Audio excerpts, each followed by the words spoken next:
Right, greetings and welcome to this 7th online meeting of the Greenwich Industrial History Society. As you know, we've been doing them online since October, a diverse range of subjects. Before I introduce tonight's speaker, can I just pat us all on the back in the Greenwich Industrial History Society? It's 7 years ago in 2014 that Mary Mills, Stuart Ash and a number of others got together to campaign to stop Enderby House on the Greenwich Riverside falling into disrepair after Alcatel had sold it to a development company. And then no doubt it would have accidentally got burnt down one Saturday night and would have been another development plot. Well, tonight Enderby House is reopening as a pub. Looking out of my window, it's a good evening for standing outside of the pub. I don't know if you're allowed to stand inside a pub at the moment. I don't know what the pub is like inside. I really don't do pubs, but at least it's there. And we can note that as an achievement for the ad hoc Enderby group that Mary and I and Stuart and others formed back in 2014. And Mary, do you have announcements to make? Talks that we've got lined up for the next few months? Mary, go ahead. The next meeting is on the 11th of May. We heard about Crossness engines. We have Mike Jones from Crossness Engines doing the talk, and when I said to him, "What's your position at? How do I describe you?" He said, "I'm acting chair, I'm acting secretary, I'm company secretary, and I'm treasurer." Right. Which of those it is? Sounds as well organised as the Greenwich Industrial History Society. Yeah. Yes, good. I said to him to do a brief introduction to Crossness because some people won't know what it's about, but basically to talk about, new exhibits and new initiatives. And they do open up for the summer only a few days after the talk. So we hope it'll be a bit of an introduction. After that, the June talk is going to be Mick Delatt talking about Deptford Creek and how they want to put a footpath down it and the industries there. And in July, Neil Rind talking about his new book about Blackheath. Oh, excellent. Good. I hope you'll give us all details for how to buy one. So I've got his previous books and they were fascinating. I haven't really looked at them for 30 years since we first moved into the Blackheath. Thanks, Mary. And we're also, I can say, you're starting to put together the programme for the autumn.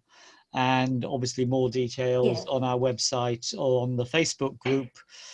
I think if anybody's got any suggestions for speakers, we're very happy to look at them. So all you've got to do is email me or do it via Alan. Yep, okay. Yep. Thank you. That's a great idea.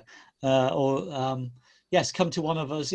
Come email me because you've got my email address, and I'll forward it to Mary because Mary's our co-chair and she's in charge of the programme and done a brilliant job. Thank you. Okay, so let's move on.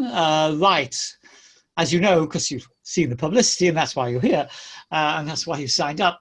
Today we're going to hear about the Hatcham Locomotive Works in Pomeroy Street, New Cross. That's where Newcastle-born George England, who was 1812 to 1885, built 6 engines for the Ffestiniog Railway, which is why we've got so many Ffestiniog people with us here tonight.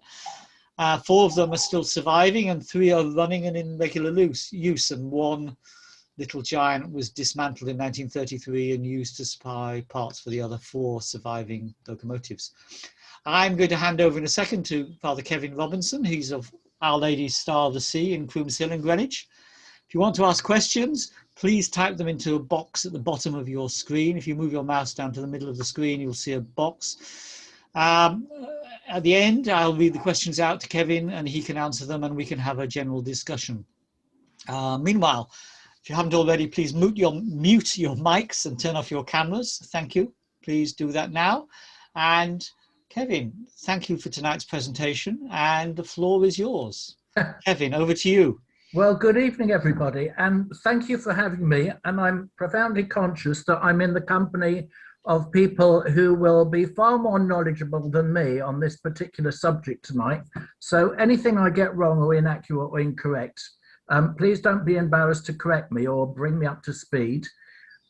It's great to I mean, there's so many people, I don't know how many people are involved now, but I've got this great array of faces all over these We have screens. 67 in the meeting so far, Kevin. Okay, well, welcome to everybody. And it's great to see so many of some of our church people as well.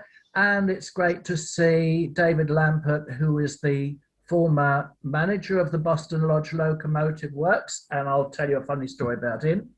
And great to see my old school teacher, David Chapman, who is very largely responsible for not only for my enthusiasm for the Ffestiniog Railway, but there's another fellow here called Andrew Gannon, who is far older than me and was supposed to be responsible for me when I was just a small child who should have had child protection. And I think I should sue him actually for letting me fall down. Oh, he's blanked his face now, he's gone. Anyway, so welcome everybody. This talk was originally intended for the Greenwich Historical Society, which should have been delivered on the evening of May the 22nd or May the 21st, I think it was, at John Rowan School or the other one, I can't remember where. And I'd spent some little time preparing it as a PowerPoint presentation, and sadly the very night that I should have presented that, my mother died, God bless her, at the age of 93. So it never went ahead, and since then life has been very different for all of us anyway. So I'm very flattered to be invited to deliver this. It's not a lecture, it's just a cheerful talk, and no doubt it will be full of inaccuracies and mistakes. So please correct anything that's inaccurate in whatever I say. I've been very blessed to be the Catholic priest responsible for Our Ladye Star of the Sea. And I'm assuming you can see that lovely watercolour of the back of Our Ladye Star of the Sea. Yes, you can. Yes. So that's what's on your screen. Yeah. And I should say to everybody, this is being recorded. So if you miss it or you want to pass it on to people, it'll be on YouTube by the end of the week. It takes a little bit of editing, and you can pass it on to friends who missed it and so on. But there we are. Yeah. Okay. So this is a presentation called The Slate on Your Roof. And it really comes home to me for two reasons. A, because I've been entrusted not just with one beautiful church, but with two beautiful churches. They both, the Star of the Sea goes back to 1845, 1851 when it was consecrated. And St. Joseph's, significantly in Pelton Road, goes back to 1880. And when you look at the roofs, you realise that they are all covered in original Welsh slate. In fact, the Star of the Sea was recovered in the year 2000. But sadly, only the nave and the chancel roof was done. We still need to do the side roofs. But I'm conscious now that Welsh slate, I mean, 5 or 7 years ago, Welsh slate was selling at £5 a piece plus VAT. It's probably £8 a piece plus VAT. And we need very many thousands of slates on their own just to restore the roof. There's a discussion about Polish slate and Spanish slate, but we shouldn't say those words out loud because it's like comparing the difference between armor plating and ice cream wafers. But so anyway, here's Our Ladye Star of the Sea, and it makes me realize that when you take an overview of Greenwich, when you look at Greenwich, come on. Oh, why isn't it working? Why has it stopped working? Oh, you're trying to move it on. Are you using the cursor? Here we are. Yep. So even if you just go onto Google and take a snapshot above ground of the houses in Google, you realise that Greenwich being a conservation area, all the roofs are grey and black because they're all slated with, or they would have all once have been slated with original Welsh slate. And where would that Welsh slate have come from? And how would it have got here 140, 150, 160 years ago? And although it's an optical illusion because probably when you look closely at a lot of these buildings, some of them have got plastic slate, which is probably illegal, but but it creates the illusion that modern buildings are still covered with slate as well, although I suppose it's what's called the demise of the slate industry in the first place. You can just see the edge of Greenwich Park here and Crooms Hill and some of the older parts of West Greenwich here, and you can see that everything is clad in dark grey slate. You can see Our Ladye Star of the Sea just on the right-hand corner of the bend of the road, and I'm speaking to you from the old priest's house, which is effectively a 4-story mansion, which is just on the bottom edge of the page in the right-hand corner. So, and if you're interested in other railways, if you look at where it says the Greenwich Union on the mid to the left of your picture, the is on the track of the Greenwich Park Railway, which was London, Chatham and Dover line into Greenwich, and that closed in 1917. But you can still see where it was. Yes, the station still existed though up until the Second World War, didn't it? It did, yes. I think there was a V2 had something to do with that. Ah, and have you done an evening on that railway already? No, we haven't. No. Okay, so that's another subject worth visiting. Okay, Although there's precious little to uncover now, but there's just the signs that it's still there. There's a wider picture of Greenwich, and it you know, to clad one, I don't know who has a terraced house, but how many slates would it need just to re-roof one terraced house? Some of you will have personal experience. So you can imagine the volume of slate just in Greenwich, just in one part of the City of London, that once upon a time, the volumes of slate that would have needed to have been shifted from North Wales, not just down to London, but to all the major cities and places where the Industrial Revolution was in full swing and people needed accommodation of all standards of life. Here's the John Rowan School in Maze Hill, and here is, that's not the conservatoire, is it? I thought this is the conservatoire. This is the conservatoire, isn't it? On the right. What's this building called? Are you there? I'll mute myself. That's the art school. Yeah. That's the art school. Yeah, and that goes right back, right to the far ends. Yes. Parallel from with the conservatoire. And my wife Joan used to do live classes and watercolor classes there. Now she's been doing them remotely for the past year. But it's got a great, and in school holidays they do a lot of courses for kids. And lots of stuff that goes on there. Yeah, and it's an amazing little complex of those two buildings that are fairly contemporary. There's a sort of Southeast London art complex. It's 1888, I think, is the date above the main door of that building. I think it's 1888 from memory. Yeah. Neil Ryan will know at one of our later talks.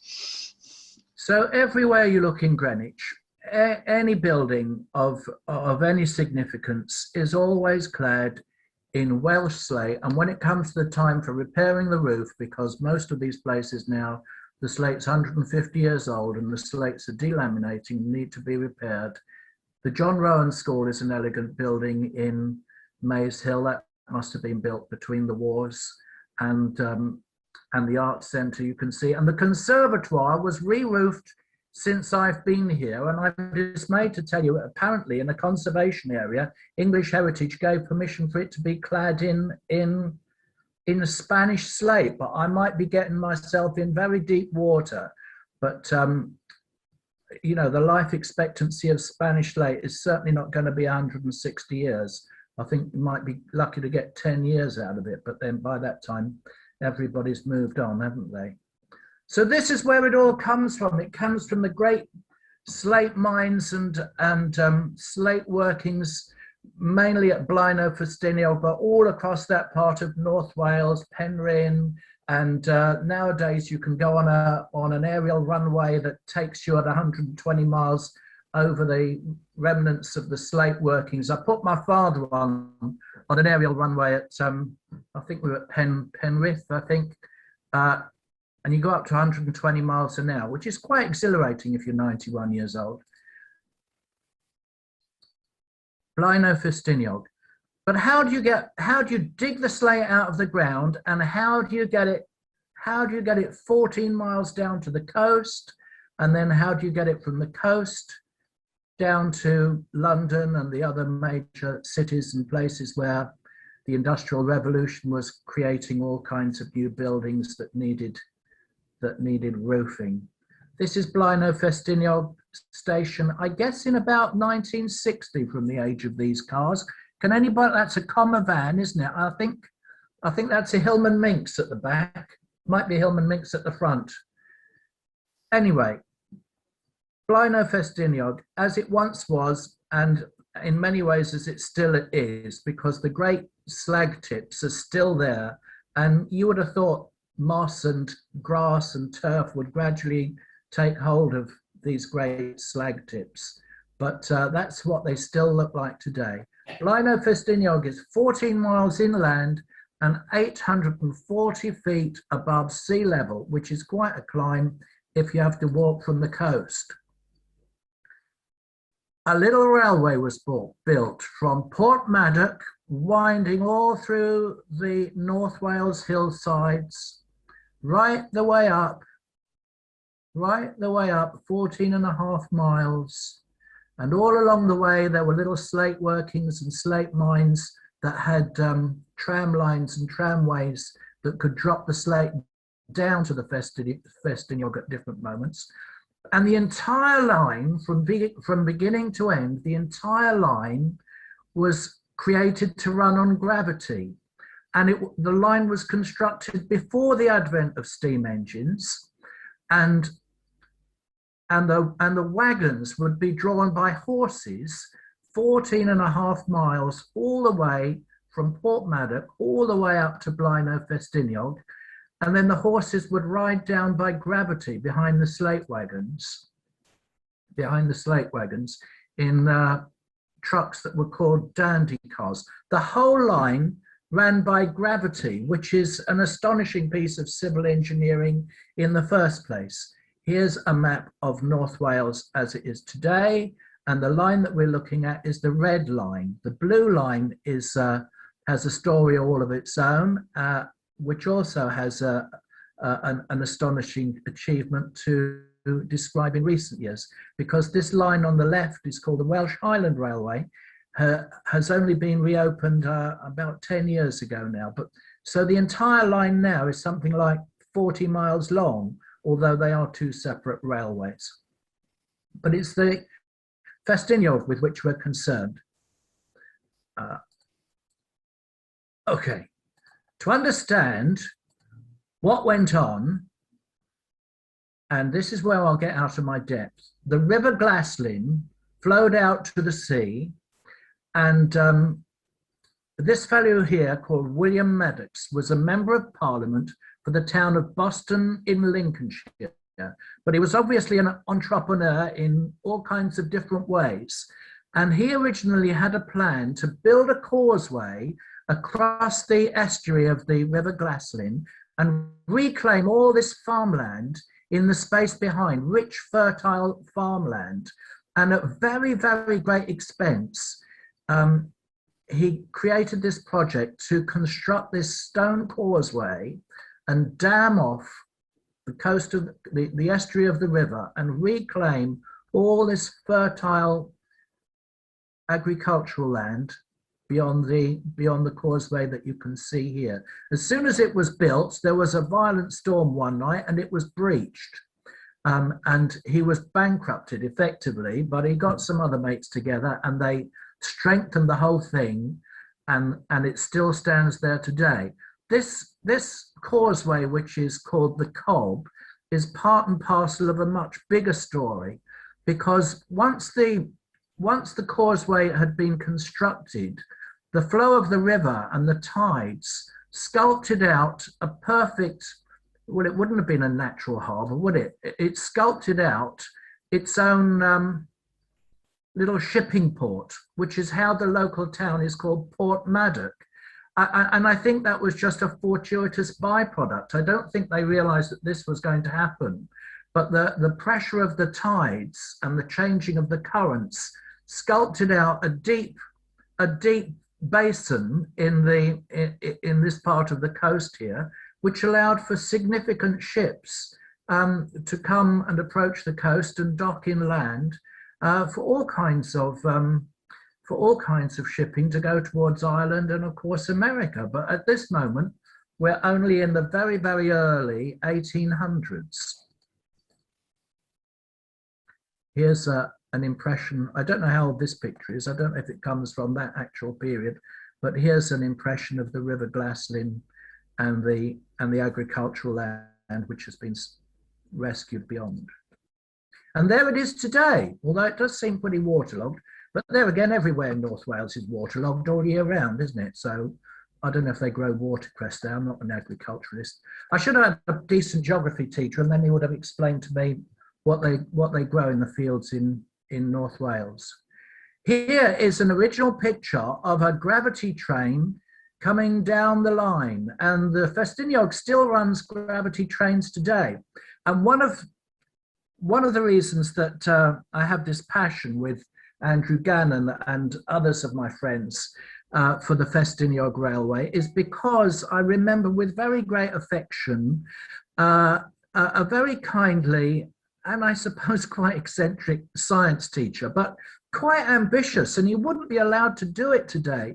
But every year from, I don't know, since the late 1950s, he was a science teacher at Chase Boys Comprehensive School, as was. And every year from the late 1950s, he would take a group of 30-odd boys from Chase Boys School to dig up the abandoned line and dig up the lines and little by little restore it all the way from Portmaddock to Blaenau Ffestiniog, because the line thrived throughout the 1800s and in the early part of the 1900s.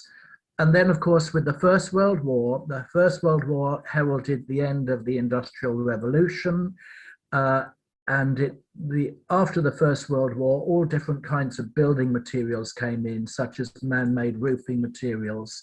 And the demand for Welsh slate diminished very, very rapidly, so that by the time of the outbreak of the Second World War, the Ffestiniog Railway was almost defunct. It was almost defunct. It certainly didn't have enough industrial freight to make the line worthwhile. But meanwhile, it had developed a little passenger service. And the line continued up until the time of the Second World War. But then, of course, with the advent of the Second World War, in the wake of that, the line was no longer prosperous, and it officially closed, I think, in 1946, but somebody else will put me right on that. And it just stood there. The shops were shut up, the locomotive works were just shut up, the engines and trains were abandoned where they were, and it stood there like that for 10, 12, 15 years until a restoration company became established. And Keith Catchpole was a science teacher at Chase Boys School, where I went from 1968. And I think for 4 years or 5 years that I was at the school, I would go every year with Keith Catchpole and somebody called David Chapman, who's in this company tonight, who was supposed to teach me geography. That's why I don't know what they grow in the fields in the Glaslyn Valley. But every year we would go and do a little bit more work on the line, and we would dig up the lines, and we would cut down trees growing up on the embankments, and we would run the cafeteria and do all kinds of other voluntary work on the line. And it was one of the most formative things of my adolescent life, not only because we were away from home, but because we had an education in lots of different ways, which weren't official, which David doesn't need to know about. But they're some of the happiest memories of my life. All of it would be forbidden today, because none of it would pass health and safety standards for taking 14-year-olds climbing up trees and falling off embankments and jumping out of the way of steam engines and gravity trains that have got no brakes. But there's a recent gravity train. Everybody's dressed up as Victorians. One of the, and there's a horse. let me go back. Oh, I can't remember how to go back. How do I go back? Yes. Let me go back there. One of the most vivid memories of my adolescent life was when I was about 13 or 14 years old, and it was the end of the summer, and it was the end of our annual 2 weeks in North Wales. And Mr. Catchpole late at night organised all us lads to ride behind a locomotive late at night at 10 or 11 o'clock at night.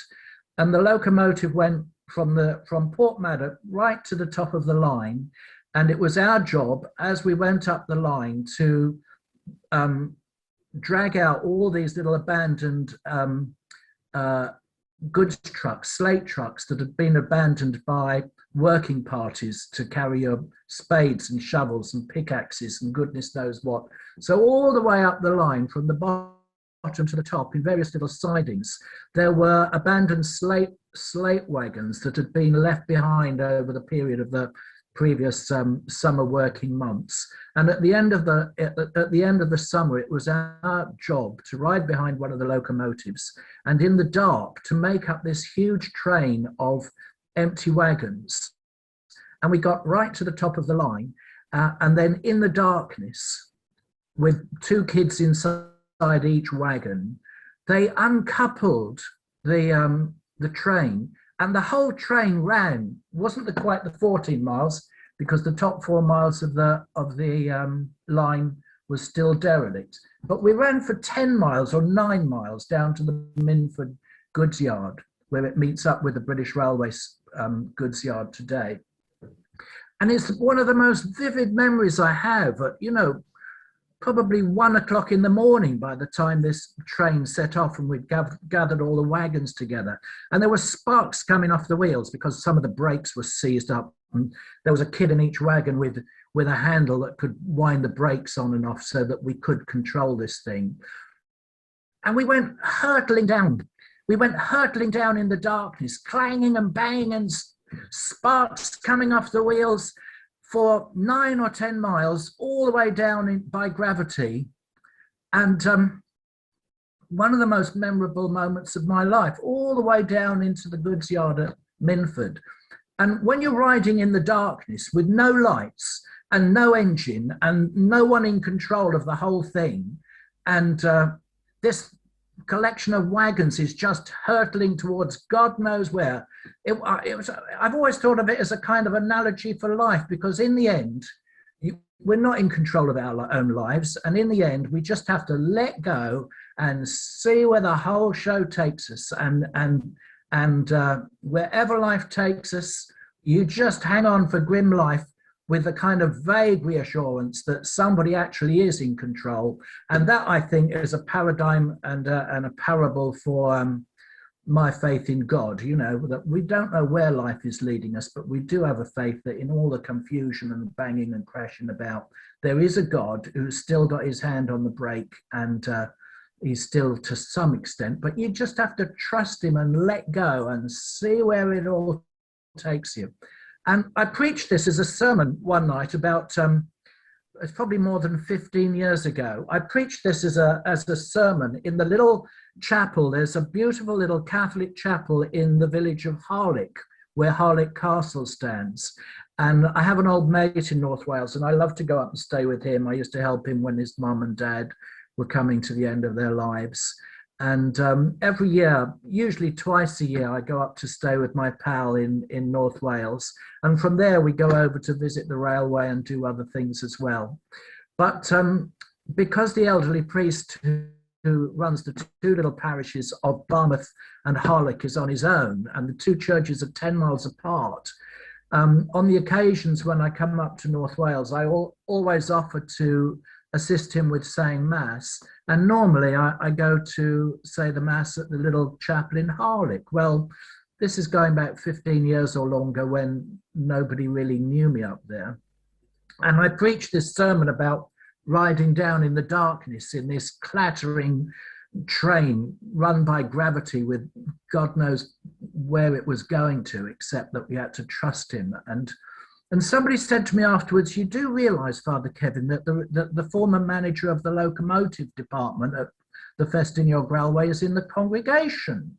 And that's how I happen to know Mr. David Lampert, who's in this audience tonight somewhere. Anyway, I'll say a little bit more about that because rabbiting on too far. So most of what I'm talking about tonight is coming from a little publication which is very conveniently online. And since I created this talk, I think they've created quite an informative website as well. And you must forgive me if there's anybody here who represents the company, because there is still a surviving company. It doesn't trade under the name of the Hatcham Iron Works, but there is a metal casting company at Belvedere which still owns the historic rights to the name and the inheritance of the Hatcham Iron Works in Pomeroy Street in New Cross. And the largest part of what I'm sharing with you tonight comes from this little publication, which you'll find freely online, and it's a lovely little publication. George England and Robert Fairley and the Hatcham Iron Works, written and edited by William Graham Hood. Okay. This is, let's go, whoa, come along. Okay, so let's go back to the Ffestiniog. So by the 1850s, the volume of slate traffic that was coming down the line was so colossal that it was no longer feasible to operate the line just by horses dragging up the empty wagons all the way to Port Maddox, 14 miles uphill. But the line, it runs on a track which is only 1 foot 11.5 inches wide. And at that time, it was thought to be quite impossible, that it would be quite impossible to create a steam locomotive that would run on such a narrow gauge track and have to negotiate such tight bends and curves all around the North Wales mountainside scenery. And that's when we get to this inventive man here called George England. I think what a fantastic name for a man, George England. I wish I was called George England. I think they must have written Land of Hope and Glory for George England.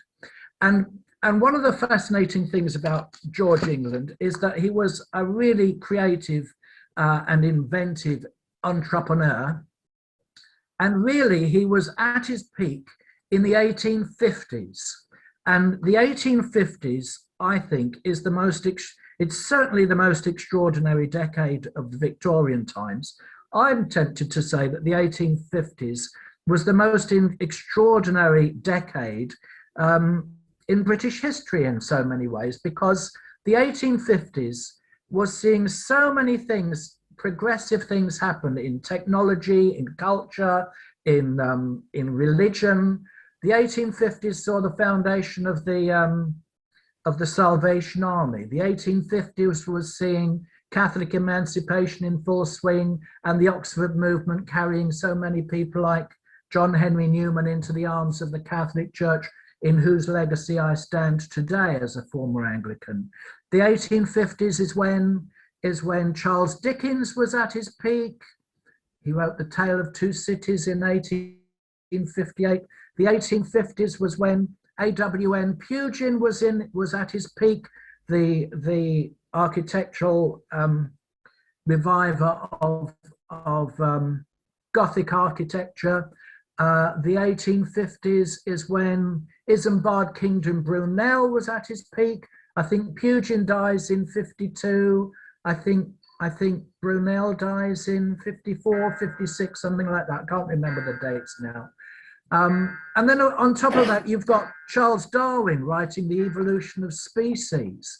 I mean, it is the most extraordinary period in British history in terms of creative and imaginative thinking in religion, in science, in culture, technology. And part and parcel of this is the name and the story of George England. He came from the north of England, from Northumberland, Newcastle, did you say? And he almost certainly rode down to London at some time in the 1820s, early 1830s, and he pursued an apprenticeship. But he almost certainly rode down with coal ships that was bringing coals from the Pelton Colliery near Durham, all the way down. If you wanted coal in South London, it was coming from this colliery, or one among them. And this colliery was supplying coal into South London, up the Thames, from the Pelton Colliery in Northumberland. And it was docking in Pelton Road, where my favourite pub is. And hopefully we can all go in there and have a nice beer and a Sunday lunch very soon, and a few songs. And the wharf is where the Greenwich Power Station is still standing today. I won't get diverted into the Greenwich Power Station because I don't know the dates, but the coal was all coming from the Pelton Colliery in Northumberland, down the coast, up the Thames, and docking here at Pelton Road.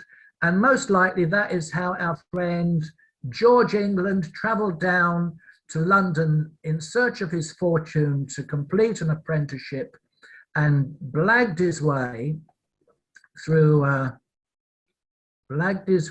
certain industrial opportunities until the moment that he could purchase his own foundry in Pomeroy Street, which is nearby in New Cross.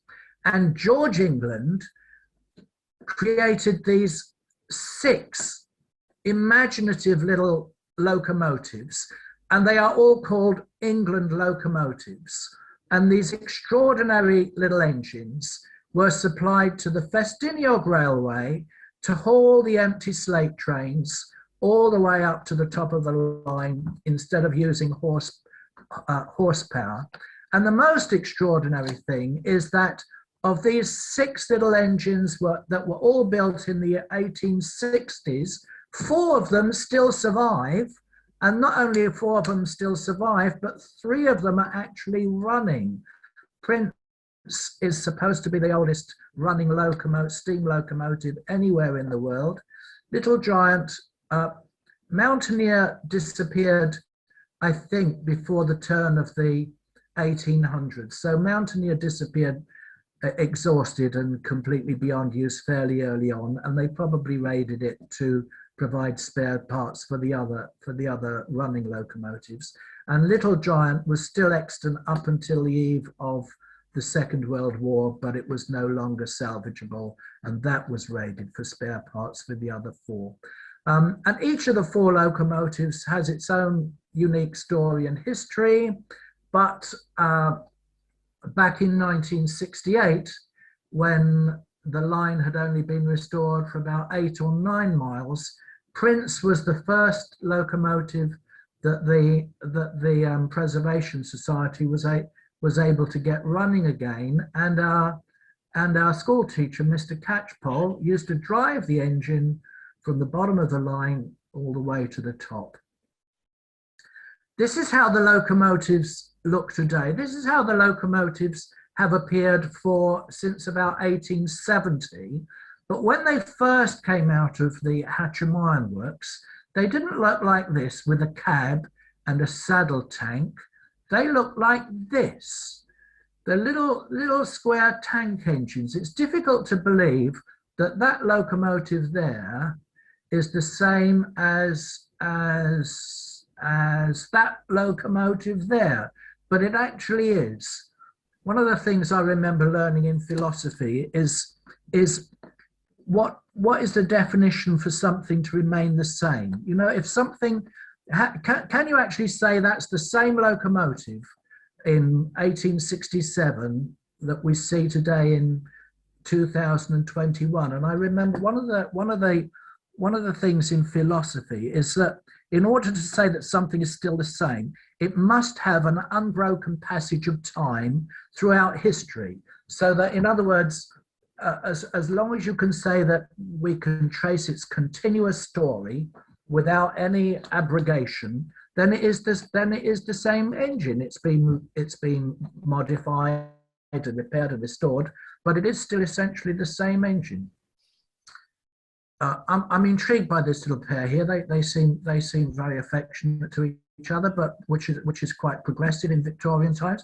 But I think they're just holding on to the brake for the tender on the locomotive. Here is the Hatcham locomotive ironworks as it was still standing. I think about a third of it was still surviving till fairly recent times. But here is a picture of the whole foundry as it stood in Pomeroy Street in New Cross. Let's just read it here. Pomeroy Street, New Cross. It was the remainder of it was described in 1981. Of all the sites to choose for locomotive works, Pomeroy Street in London South East seemed to be one of the most unlikely.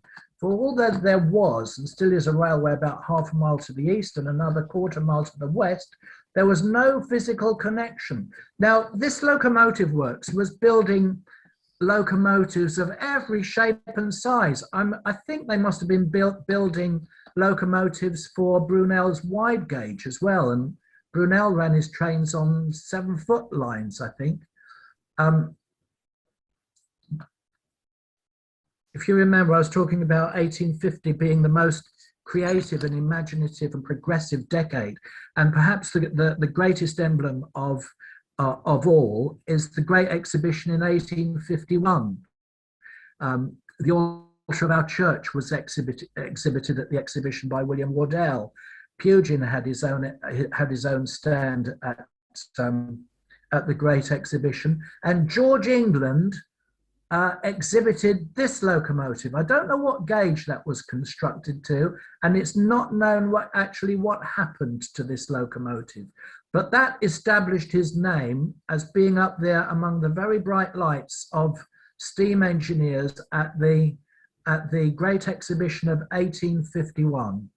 And he was already supplying locomotives all over the world, Europe, India, Australia. They say that 250 locomotives were constructed at this ironworks, which was at least half a mile from any convenient railway depot. So the locomotives had to be dragged on carriages up the cobbled streets until they could be loaded onto a convenient railway siding half a mile away at New Cross. So where's Pomeroy? This is Pomeroy Street here. Is that Pomeroy Street? Can't see it now myself. New Cross. This is Pomeroy Street. So it's between Peckham and New Cross. And look how far it is to get to the sidings at New Cross mainline railway station. Here's an old map of the same area from 1908, look, before the First World War. Here's the Old Kent Road, Queen's Road, and I can't work out where the Pomeroy Street is from there, but you get an impression. So Pomeroy, whereabouts is Pomeroy Street on here, Alan? I think if you look at where it says New Cross, LB and SC, yes, just about, if you move your cursor to the left, to start, go back a bit, go to the bit further to the right. It's about halfway between Queen's Road and New Cross. About there somewhere. Yeah, somewhere like that. Yeah. Okay. So all these engines had to be dragged half a mile before they could be loaded onto any convenient railway siding in the 1860s. I mean, in a place surrounded by railways, why go there when there's no railway? It seems madness. But originally he'd founded the ironworks, and he'd made his first major profit by constructing a heavyweight lifting screw jack, I guess for jacking up steam engines and re-railing them, I suppose. So that was his first major invention that made him a lot of money, as well as a mechanical weaving machine. So those were the two inventions out of which he'd made his first serious piece of money. And that must have given him the wherewithal to develop his interest in steam locomotives. So if you go down Pomeroy Street today, that's the modern building that stands on the site. There's absolutely no indication of what once upon a time stood on the site in Pomeroy Street. But the truth is, you know, in steam engine terms, this was the Silicon Valley. This was the Silicon Valley of British industrial engineering. This is where they were at the cutting edge in the 1850s and 1860s of steam locomotive design. So behind the big ironworks, they had a little circle of track, which they called the cabbage patch, that they could test out their locomotives and various inventions. And in fact, this block of flats now stands where the little circle of track would have once been the railway set. If you look down Pomeroy Street today, that's what you have to find to know where you are. Here are 4 of the original locomotives, and you can partly see how the locomotives developed, because they were supplied in this shape as little square tank engines. But very quickly, as soon as they'd been supplied, they realized that the little locomotives didn't have enough weight in the locomotive itself to be able to command the traction sufficient to drag enough wagons to the top of the line. So very soon, they modified them and put a heavy cast iron lead weight over the top. Well, what's the point of that?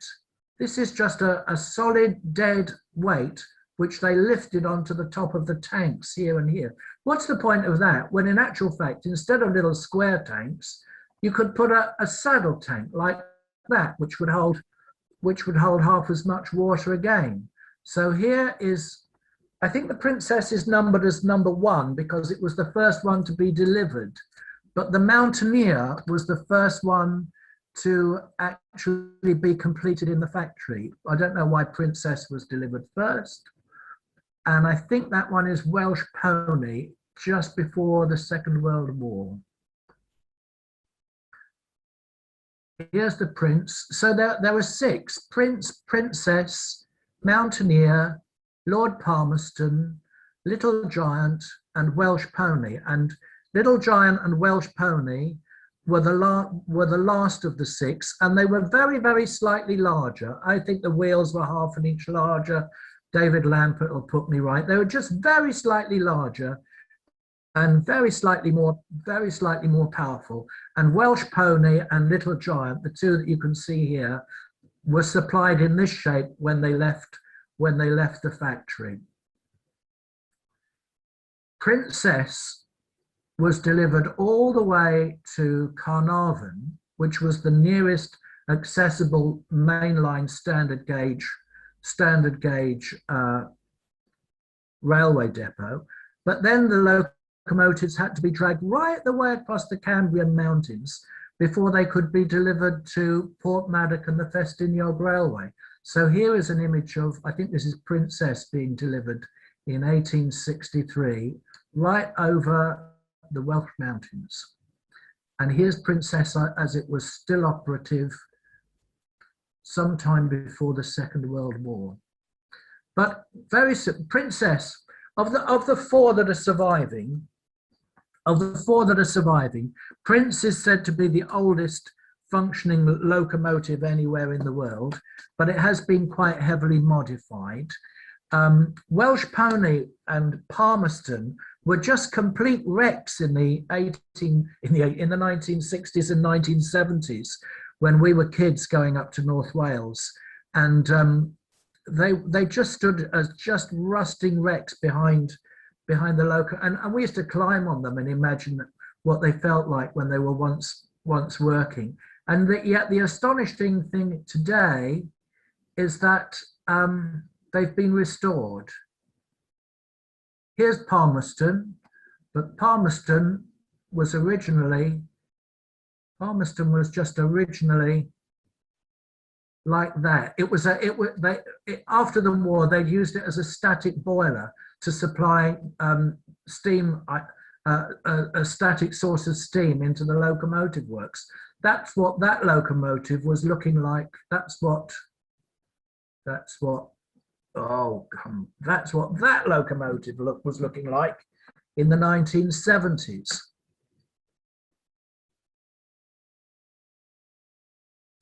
But then very soon after that, the railway needed something more powerful than these 6 little George England locomotives.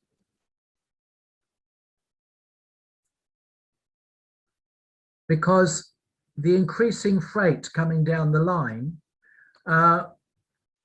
was much greater than even these little locomotives could manage. And yet it was impossible to build a more, or it's apparently impossible to build a more powerful locomotive that would negotiate the steep bends, the sharp gradients and the steep bends as the railway winds around the mountainside. So you could double head 2 engines together like that, which is not very efficient in terms of manpower.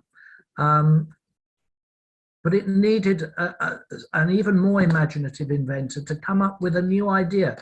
This is George England's house in Pomeroy Street, as it was in his day, and the house is actually still standing. Very elegant house as it once was, and the house is actually still standing. But if you go and look for it today, it looks like this. It just looks like an inconspicuous terraced house. But then this is the back profile of the house, and this is the street profile of the house. I guess in his day, this elevation that we can see here was the main entrance, whereas nowadays, I suppose it's the rear. That's the house as it stands today. It's very difficult to believe. You can still see the line of where the conservatory was attached to the side. It's very difficult to get an impression that that elegant house there is actually that house there. That this is obviously the colonnaded portico entrance has been blocked in now, but that's how it still stands today. Where have we got to? George England locomotives. Now, you'll say, what is Charles Bronson doing? What is Charles Bronson doing in this picture? This is not Charles Bronson. This is my father. This is my father investigating the progress of Welsh Pony and the Boston Lodge Locomotive Works. And I was indebted to David Lampert, who invited us to come and look around the Boston Lodge Locomotive Works. And I was really excited to see the Welsh Pony, as I remember it, as a piece of standing scrap, gradually coming back to life. And this is actually my father about 4 years ago, looking at the frames of the locomotive upside down on a workbench. And there's the boiler being set on the frames. Let me get on. This is who we need to talk about. George England needed a new idea. He needed a new invention to create a more powerful locomotive to drive the Ffestiniog railways. And the fellow who came up with the idea is this man, elegant looking Victorian, which is why I'm trying to grow my hair in much the same way. And his name is Robert Fairley, a younger man. I guess he was 15, 20 years younger. And he came up with this idea. He looked at the little engines. He looked at the little engines and he thought, well, couldn't we create an engine which is twice the length, back to back, based on the same wheelbase as George England's locomotives, but create them as swiveling powered bogies? This had never happened before. And this is called Fairley's patent. And this was his idea, to create a long single boilered locomotive, which could be driven facing in either direction on a single frame, but with swiveling bogies underneath.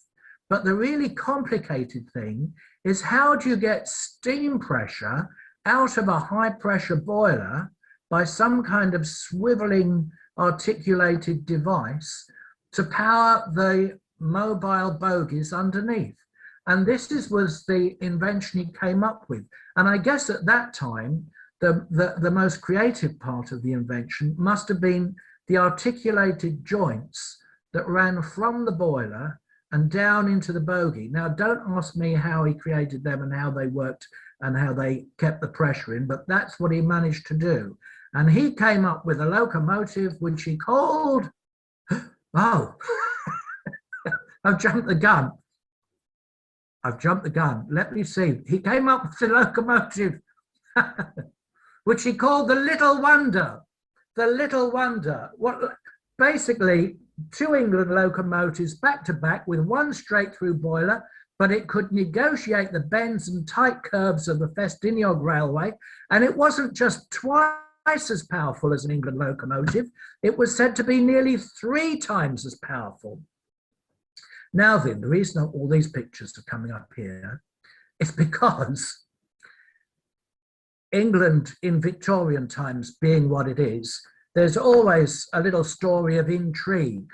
So Robert Fairley, this dashing, younger, handsome man with creative ideas, teamed up with George England at the Hatcham Locomotive Works in Pomeroy Street.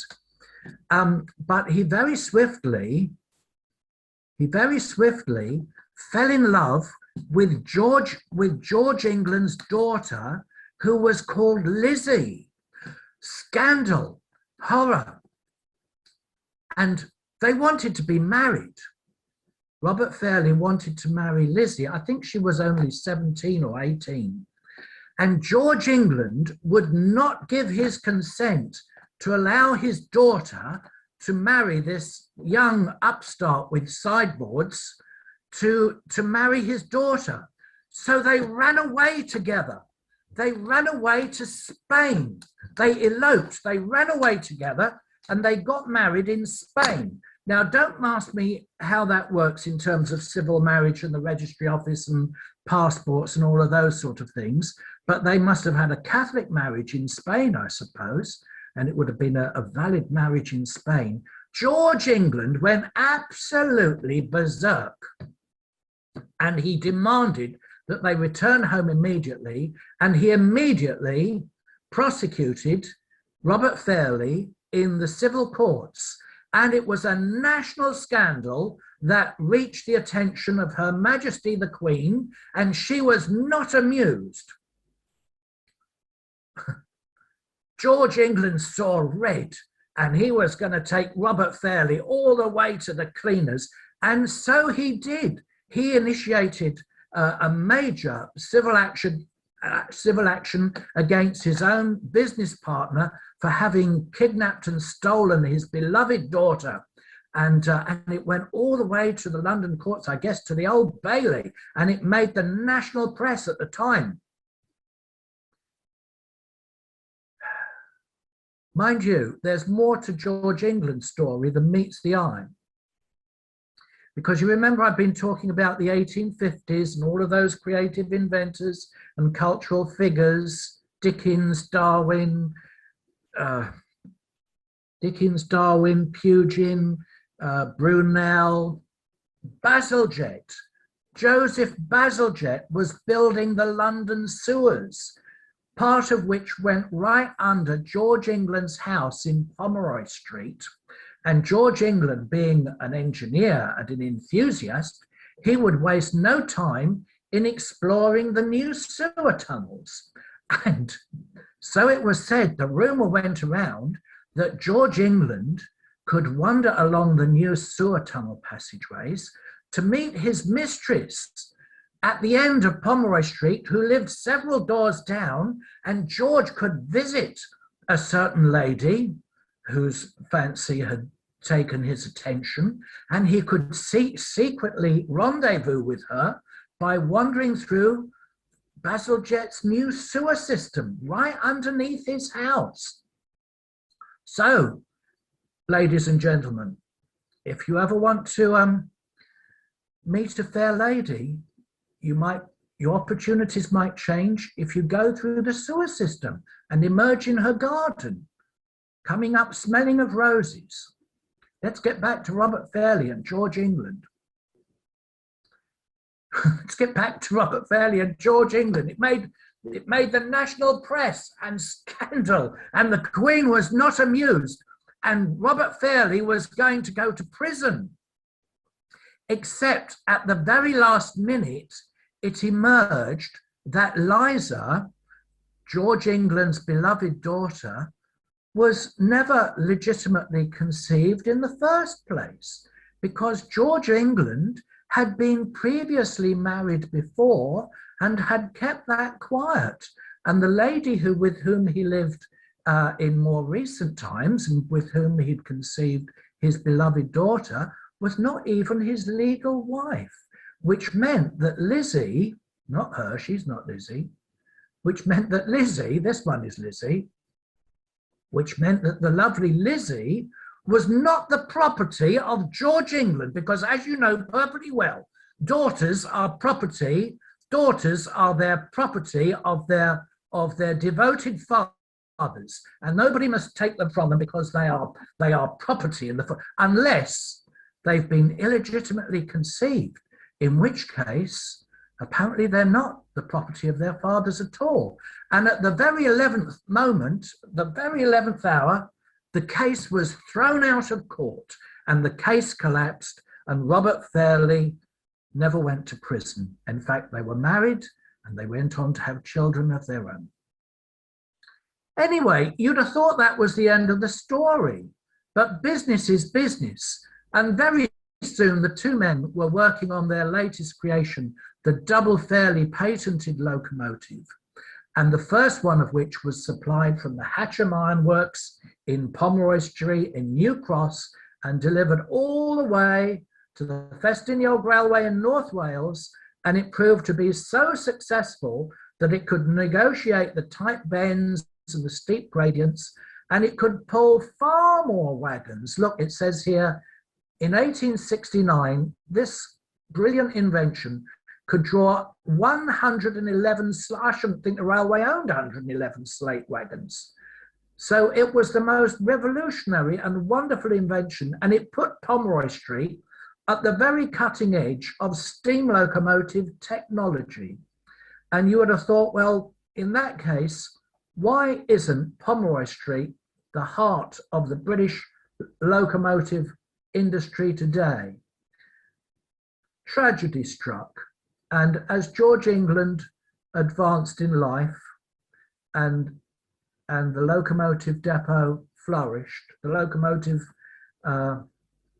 manufacturers flourished, he was anticipating passing the business on to his son.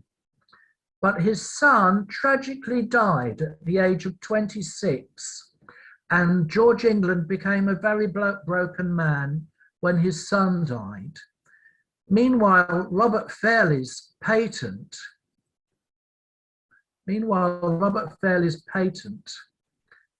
was being marketed for the construction of locomotives of a similar design in all different parts of the world. Come on. Fairley's patent went on to create locomotives in North America, in South America, in New Zealand, in South Africa, and variations of the Fairley patented design were appearing in different forms all over the world. So Robert Fairley's attention was inevitably diverted, supervising the fabrication of these locomotives according to his patent and design in many different parts of the world. So his attention was diverted from what was actually happening at the locomotive works in Pomeroy Street, which in any case was never a convenient location for constructing steam engines in the first place, especially steam engines of a much larger scale than what he was supplying to the Ffestiniog Railway. After George England retired, Fairley took over the Hatcham's works with England's son, George Jr., but the 26-year-old lad tragically died. They diverted the locomotive works into steam carriage works. I suppose these would have been the forerunners of steam-driven trams, street trams. And they were working on this project, this steam-powered carriage, but it wasn't a success because although it was an efficient device, it had to be reversed and turned at each end of its journey. it couldn't be driven from either end of the carriage, and you couldn't put the little locomotive between two carriages, because going down the streets, nobody could see where they were driving and what was safe.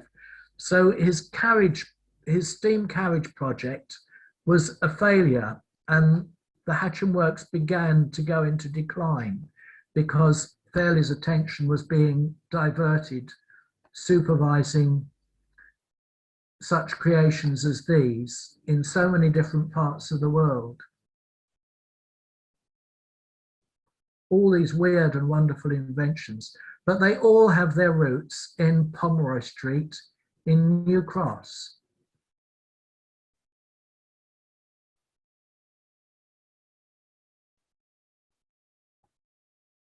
Tragically aged just 26, George Jr. died unexpectedly, which hastened the death of George Sr. in 1876.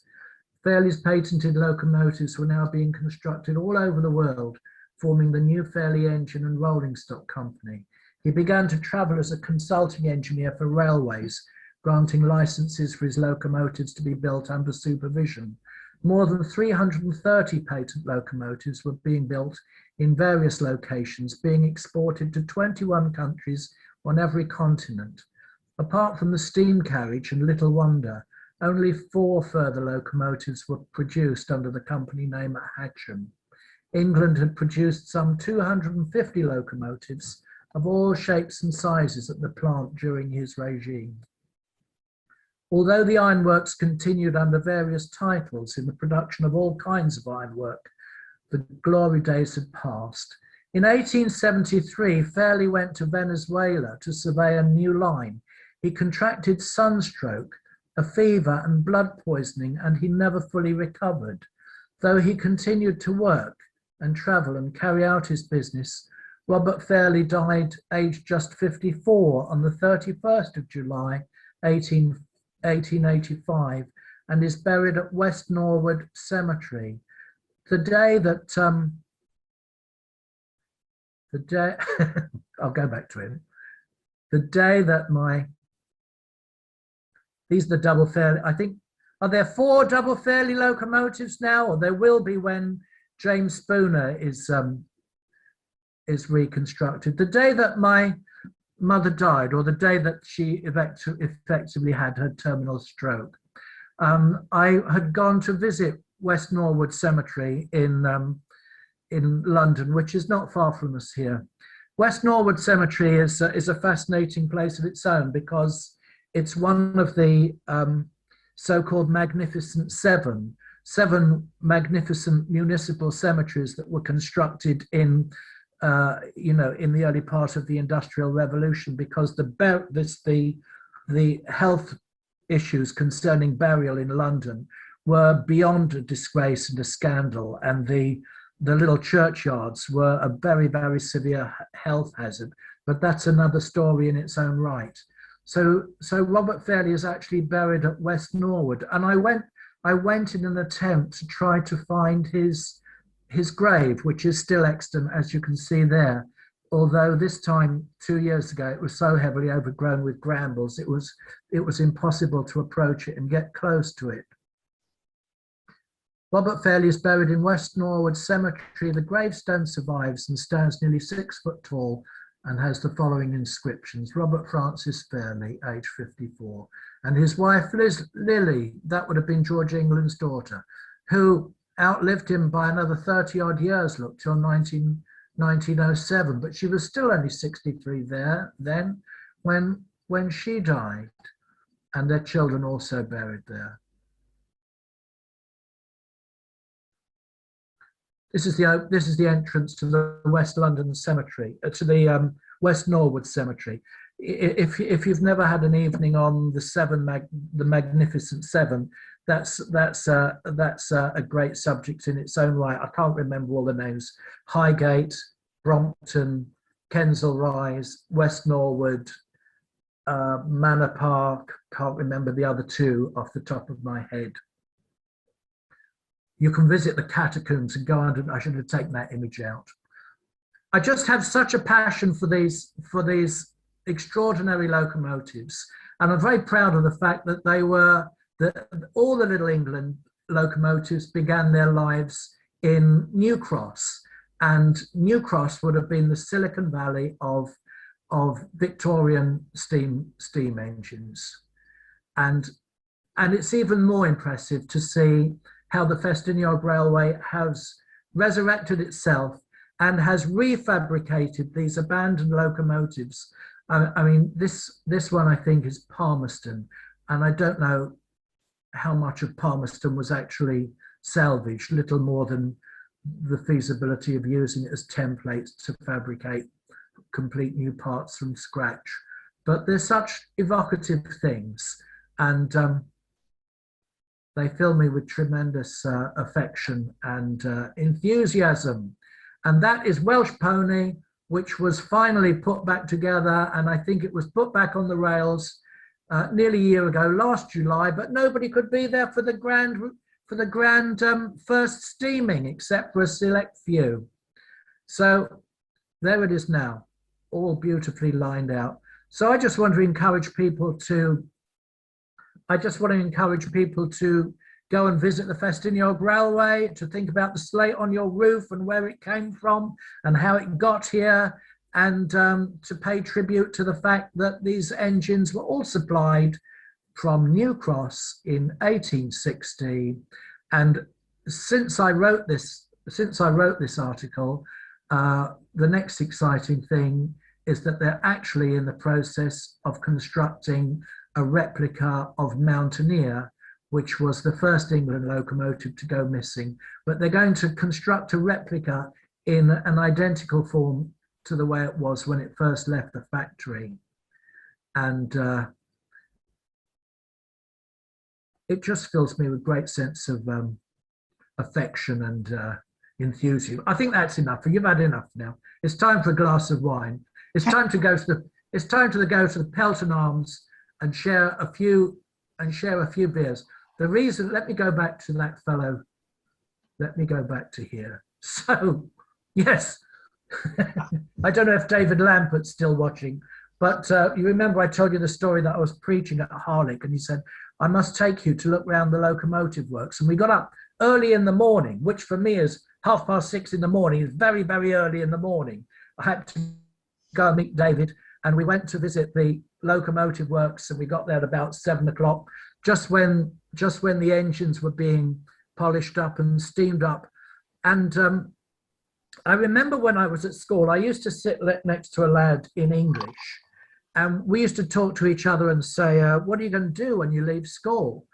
And I used to sit next to a fellow called Peter, and I said to Peter, what are you going to do or he said to me, what are you going to do when you leave school?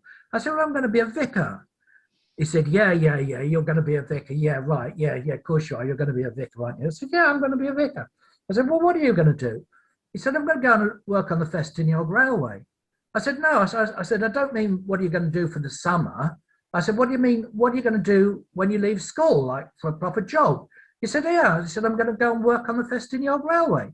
Anyway, we left school. I never ever saw him again until 40 years later.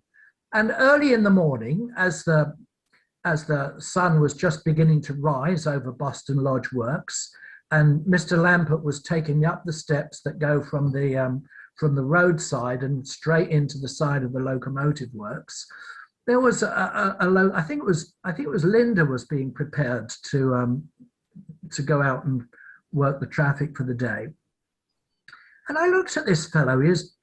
He was obviously the driver, and he was polishing up the locomotive. And I looked at him. I thought, I know him, and I've got to moderate my language now. And I looked at him again, and I said, excuse me, is your name Peter? And he said, yes. I said, are you Peter Dennis? He said, yes. He said, who are you? I said, I'm Kevin Robinson. The language that came out of his mouth, I'd never heard such words before in my life. It's an education to me after 15 years in prison. I'd never heard. And he said, oh, goodness gracious me. You're that fellow who said you were going to be a vicar. And I said, yes, I am. He said, well, what happened? I said, I became a vicar. He said, and then what happened? I said, well, I stopped being a vicar. He said, well, that was obvious, wasn't it? So what do you do now? I said, I am a Roman Catholic priest. And the language that came out of his mouth then was even more unrepeatable than what came out of his mouth before.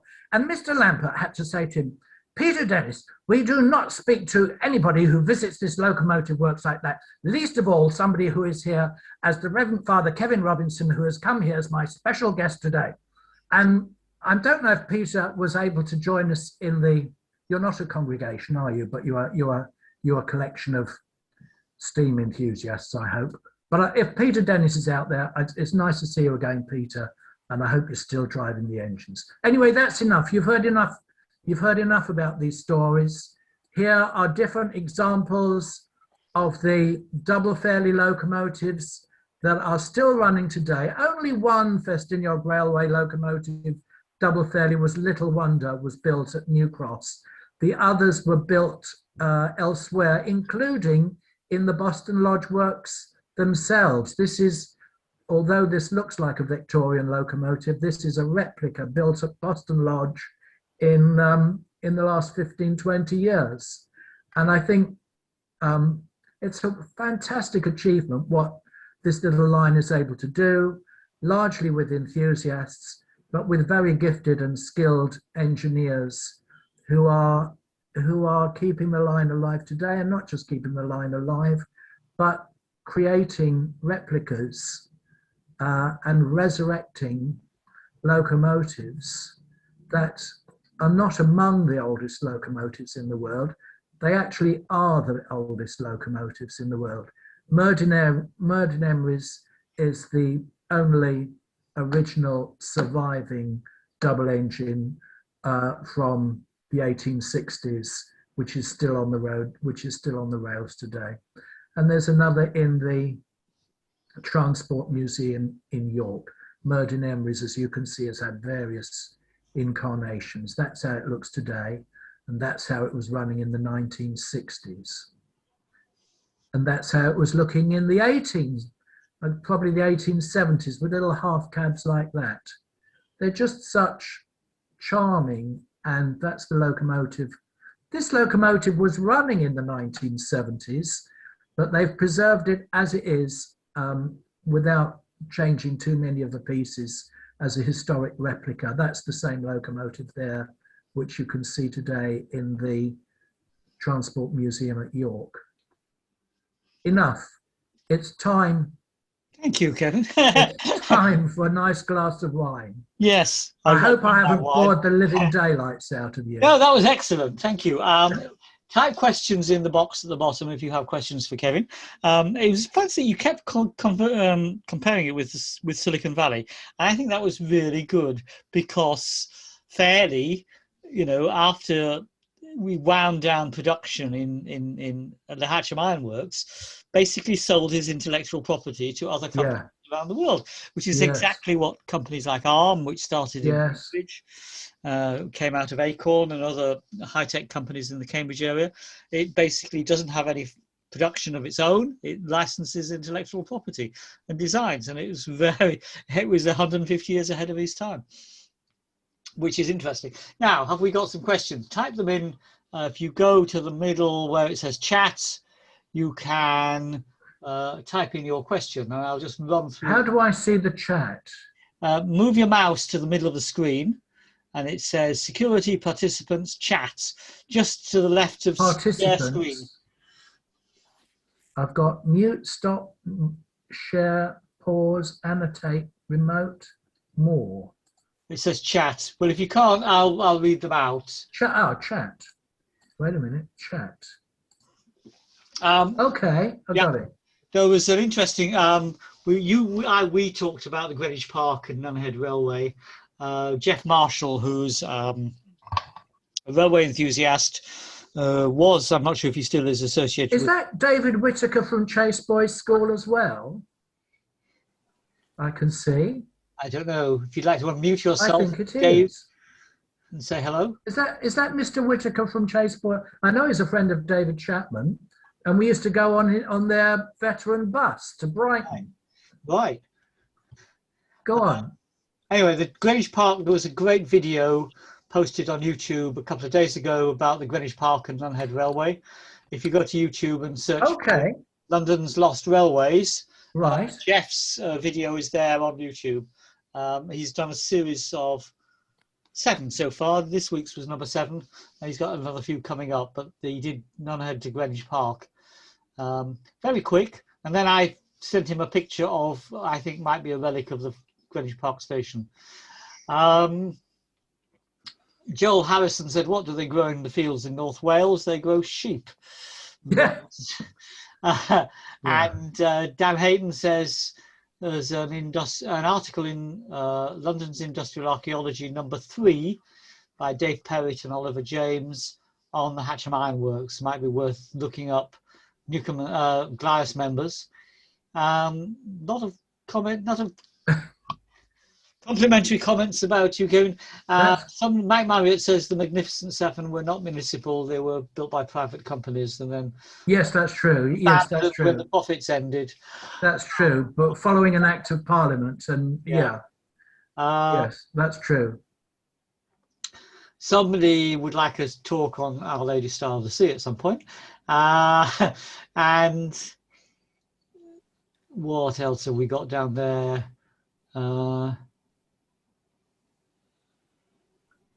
That's true. Somebody says Greenwich Historical Society's loss has been Greenwich Industrial History Society again.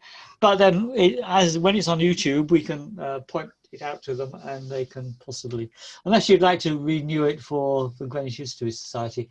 Yeah. Any questions, anybody? If you want to either type them in or unmute your mic and jump in. From Max. I'm surprised they let you out of Belmarsh.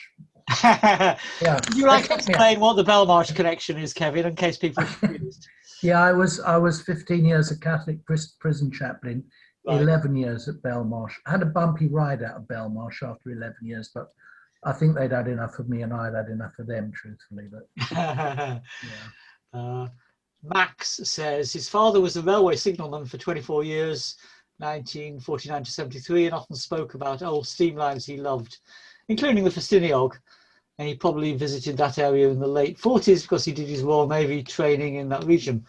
Down at sea. Was that from Max? Max, yeah. Oh, his dad was around. I can't see it. It's right at the bottom. It's the last question. Okay. Oh, thank you. Yeah. My father, signalman. Okay. Okay. A lot of us have railway connections here. My paternal grandfather was worked on the railways in Goole in Yorkshire. So, okay. It's just so lovely to see everybody, and especially to see Andrew Gannon and David Chapman and David Lampert, and great to see so many, and also to see so many people from the church as well. Good. Well, it's been a really or remark, Kevin, that much of our work on the Ffestiniog, as well as up the line clearing the overgrowth and so on, was also laying concrete floors in Boston Lodge Work. Yes. And you'll still find in one of the sheds at Boston Lodge a large area of concrete which we laid, and you'll find stamped into the corner of it somewhere the inscription tadpoles, because the group that Keith Catchpole took, Keith Catchpole and I, in fact, because I ran it with him, took to the Ffestiniog, were always known as the tadpoles. The volunteers run by Keith Catchpole, tadpole. Does that mean we've matured into frogs? Speak for yourself. David, how many years did you do it with Keith Catchpole? Oh, well, I started at Trace in 66, and I think I went on his first one in 67. And I can't remember how many, a great many. I mean, you were still doing it long after I left school. Oh, yes. Yeah. And the other one we took was to the Isles of Scilly, which is another. Yes, I regret I didn't do that. So I should just explain that David Chapman, who's speaking, I went to Chase Boys School from 68 till 73, 74, I think. And So David Chapman was my geography teacher Where is Chase Boys School? What part of the country? in Enfield. Enfield. Ah, right. Okay. It's a mixed school now. It's a mixed school. Yeah. Max again says, do you think that the Merryweather Company were enticed to Greenwich High Road by the localized steam technology? Well, that's an interesting point. Who came first? Was it Merryweather's, or was it the factory at Hatcham? Forgive me, what's Merryweather? Fire engines. Ah, Mary yeah. Mills knows a lot about them, and so Okay. yeah, they're not there anymore, but there's still some building just by between Greenwich DLR station and the next one further north. Yeah, I've never really diverted into fire engines and buses. Casey Household says, I have close connections with Cricket, and though growing up in New Cross, and I never realised that the engines came from my neck of the woods. Absolutely. Yes. Absolutely. And if David Lampert is still listening, if they're still wondering what to do with the recently retired double engine forgotten what it's called now, I did suggest they could put it on a plinth outside the front of our church in Crooms Hill, if it just wants a place to stand for a couple of years. That would be an interesting venture. This conservation area, well, you might find a bit more challenge there. They've closed Crooms Hill to traffic. It would be great to have a great double engine standing outside the front of the church with reference to the production of the first Fairley locomotives in New Cross. Yeah. I'd love that. Right by Greenwich Park. Yeah. I've forgotten which is the locomotive. David, what's the locomotive they took out of service? The new one. I've lost it. I can't remember. They called it the Square, didn't they? Yeah. I've forgotten the name. There's a picture here somewhere. So have I, yeah. Where's it gone? Ah. Yes, it wasn't the prettiest of the Fairley ends. No, it was a monstrous thing, but in its own right, still a conversation. There it is. What's that called? Okay. I've forgotten what it's called. Huh? Are there other Fairley engines still working around the world, or in museums around the world? I don't know if there are any working Fairley engines anywhere, except they were kind of superseded by the Garretts and the Mallets, weren't they? Yeah. Which were articulated locomotives, and they now have Garretts and one little Mallet working on the Welsh Highland Railway, which were imported back to the UK from South Africa, and the Garretts aren't back-to-back kind of push-me-pull engines, but they are articulated locomotives, and I think they turned out to be a better design than the Fairleys. I can't remember why, but they became more fashionable. Whether there were surviving Fairleys locomotives still working in anywhere in the world. Kevin, I was going to say that I was in New Zealand recently in a town called Dunedin, and lo and behold, on the platform at the station at Dunedin is a double Fairley. Oh, really? And completely restored. Now, whether it's a runner or not, I don't know, but I took a photograph of it. I'll send it to you. What gauge would that have been? Was that standard gauge? No, not standard gauge. It was probably a little bit wider than 2 feet, I think. I can't quite remember the gauge, but it was narrow gauge. But it looked very much like the engines on the Ffestiniog. Of course, the other thing the Ffestiniog has now built is a single Fairley. Taliesin, yes. Yes, which is interesting because it's flexible, so it'll go around the corners, but it's only got one flexible bogie. Yes. Which is the one I think your father was looking at, Kevin. Pardon? I think your father was looking at the single Fairley, wasn't he? No, he was looking at Welsh Pony upside down. Right. He was looking at the frame of Welsh Pony. I obviously wasn't standing on my head at that point. Let's see if I can Let's see if I can put this up. Oh, great. Let me stop sharing. How do I stop sharing? Stop sharing. Stop sharing. How do I post? How do I put an image on the screen? You share, you find the image you want to share, and then you share again. Enlarge. Ah, here we are. So then I share the screen. Yeah. Share. Was that Andrew talking to us just then? No, Yes. it was David. What? David No. Tanner. There. What can you see now? Josephine. Yes. Oh, yeah. Was that the locomotive you could see, Andrew? Oh, hang on. I've lost you. Back to me. Josephine, double-ended Robert Fairley designed locomotive. Oh, yes, that could have been the one. I think Yes. so. Yeah. I think so. One I of don't two think it was in that locomotives livery. used That's in what's thrown me, 1872 but it's certainly in Dunedin. It's certainly familiar. Yes, on a plinth just like that. Yes, so that's probably the one. A double-ended Robert Fairley designed locomotive, Yeah. one of two used in 1872 in Dunedin. Josephine was sold as scrap, but no one was keen to demolish the old engine when one of the company boilers failed. Josephine was something. Doesn't say what gauge. No. No. Oh, wait a minute. Go down a bit. What's a bit further down? Dimensions. Oh, that's the dimensions of the picture. Oh, that's no use. Yeah. Anyway, nobody wants to go home.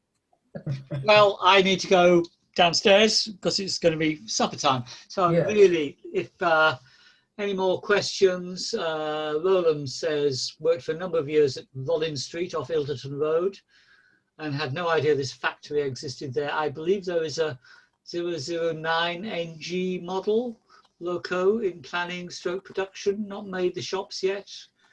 Don't know. Anyway, oh, and Max says Merryweather was later and made trams. Interesting that they were right next to the Bazalgette sewer works, hotbed of tech locally. Yeah, it was a whole little stretch of about a mile between Greenwich, West Greenwich and New Cross and Hatcham. Very high-tech Victorian part of the world. Good. Well, thank you very much indeed, Kevin. This is great. I should finally say that this is being recorded. I will be downloaded to my computer in the next hour or so. It's quite a big file. And then I will just need to top and tail it, probably put a caption on the front and edit out the beginning of our chat. And I'll put it up on YouTube very shortly. And if you want to go to YouTube and see our previous 6 talks, just go to YouTube and search for Greenwich Industrial History, and you will see the 6 talks that we've had: October, November, December, January, February, March, and this will join them. And as you mentioned, Bazalgette a number of times, Kevin, especially George England using his sewers to skulk along the road to see his lady friend. Yeah, that's probably just a vicious, malicious rumour. And if you read something on the Magnificent Seven cemeteries, of course, yeah, include the Necropolis Railway.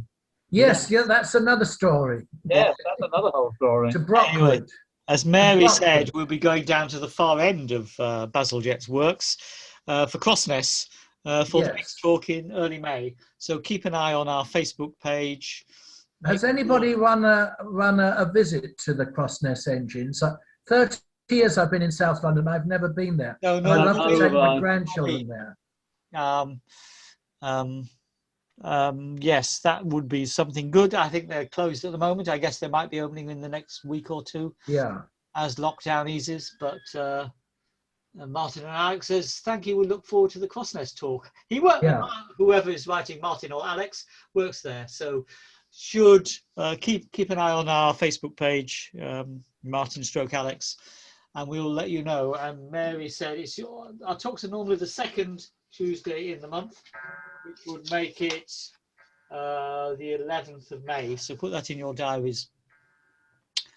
Okay, Thank you very much indeed. Kevin, that's been a great evening. Thank you for all that work, all those pictures, all those memories from back to Time school for a glass of days. vino. I think you're the first one that's gone back to their school days to talk, Yeah. brought all that up for what they remember.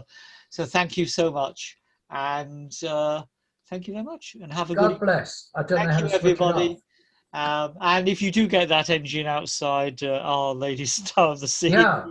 let us know. That would be a coup. Yeah. Okay. Thank you very much I'm indeed. going to leave you. Everybody. Good night. God bless. Good If I night, can- everybody. Thank you, if I Kevin. can switch this thing off. Thank you. night, I'll just everybody. close it in a moment. There we are. Stop Meeting video. for all. Bye bye.